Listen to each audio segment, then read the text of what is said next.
Hello, അസ്സലാമു അലൈക്കും. Easy ആയിട്ടുള്ളൊരു ചെമ്മീൻ റോസ്റ്റ് കണ്ടാലോ? ആദ്യം തന്നെ ഒരു ചട്ടിയിലേക്ക് വെളിച്ചെണ്ണ ഒഴിച്ച് അതിലേക്ക് മുറിച്ച് വെച്ച സവാള ചേർത്ത് കൊടുക്കാം. അതിനുശേഷം 2 പച്ചമുളകും ചേർത്ത് കൊടുക്കാം. ഇവ രണ്ടും നന്നായി മിക്സ് ചെയ്തെടുക്കാം. ഇവ രണ്ടും നന്നായി മിക്സായി ബ്രൗൺ കളറായി വരുമ്പോൾ ചതച്ച് വെച്ച ഇഞ്ചി വെളുത്തുള്ളി ചേർത്ത് കൊടുക്കാം. ഇവ ചേർത്ത് നന്നായി മിക്സ് ആക്കിയതിനു ശേഷം 2 തക്കാളി ചേർത്ത് കൊടുക്കാം. തക്കാളി നന്നായി വെന്ത് വരോളം വെയിറ്റ് ചെയ്യാം. തക്കാളിയൊക്കെ വെന്ത് എണ്ണ തെളിഞ്ഞതിന് ശേഷം ഇതിലേക്ക് മഞ്ഞൾപ്പൊടി ചേർത്ത് കൊടുക്കാം. അതിനുശേഷം മുളക് പൊടി ചേർത്ത് കൊടുക്കാം. ഇവ ചേർത്ത് നന്നായി മിക്സ് ചെയ്തെടുക്കാം.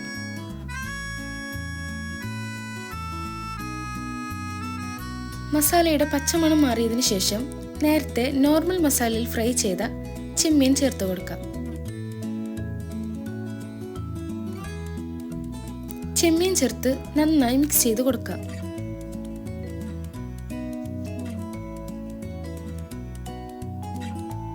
ഇവ നന്നായി മിക്സ് ആയതിന് വന്നതിന് ശേഷം ചെറിയൊരു നാരങ്ങയുടെ നീരൊഴിച്ചു കൊടുക്കാം. നല്ല ടേസ്റ്റി ആയിട്ടുള്ള ചെമ്മീൻ റോസ്റ്റ് ഇവിടെ റെഡി. ട്രൈ ചെയ്ത് കമൻറ്റ് പറയണേ. Thank you for watching.